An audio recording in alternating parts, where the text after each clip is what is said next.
Hindi multo, kundi ghost projects ang bumulaga sa mga taga-Department of Agriculture nang mag-inspeksyon sa Davao Occidental.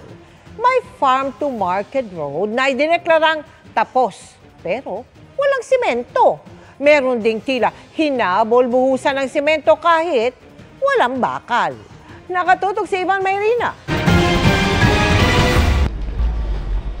Batay sa record, 2021 patapos ang farm-to-market road na ito sa Davao Occidental. Pero nang puntahan ni Agriculture Secretary Kiko Laurel, nabistong ang dapat ay kalsada, nananatiling lupa at graba. Sa pag-usad nila sa isang bahagi ito naman, kitang-kitang kakabuhos lang ng semento. Ilang araw pa lang itong tapos ayon sa mga taga roon. Ilang araw lang. Dapat kasi 2021 pa ito tapos eh. Sinukat din nilang kapal ng semento. 8 inches ang kapal. Yun nga lang, walang bakal. May mga na-confirm talaga na wala yung project at may na-confirm din na luma na yung pondo, ibig sabihin 21 hanggang 23, pero makikita na fresh pa yung mga concrete, ibig sabihin tinatry na habulin na gawin yung pagsasaayos ng karsada. Isa lamang ito sa hindi bababa sa 7 natutuklasang ghost farm-to-market road matapos i-audit ang 4,000 kilometro ng mga kalsadang ipinagawa mula 2021 hanggang 2025. Mga kalyeng kung natapos sana ay baka magpapabili sa daloy ng mga produkto mula taniman patungo sa mga pamilihan. Makakatulong sa pagpapababa ng presyo at makapagbibigay ng mas magandang kita sa mga magsasaka.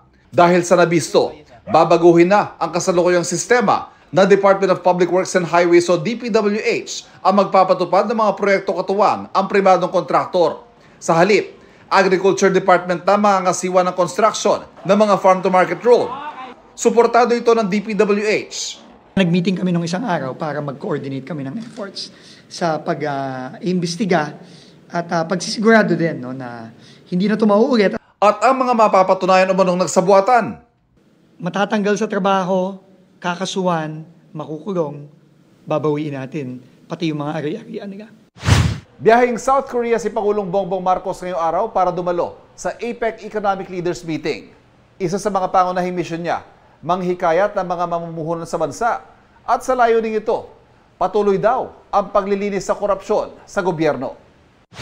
We continue to cleanse our bureaucracy of corruption because only a transparent government can build a fair economy. At kung noong nakaraang linggo, iniutos niyang babaan ng DPWH ang halaga ng mga proyekto nito na overpriced umano na hanggang 50%. Ngayong araw, pinalawig niya sa ibang ahensya ang utos na ito. We are reducing costs for 2026 of the FMRs, the irrigation, classrooms, and hospital. The savings we secure will go where they matter most. The programs that uplift families, support livelihoods, and strengthen communities. Para sa GMA Integrated News, Ivan Mayrina, nakatutok, 24 oras.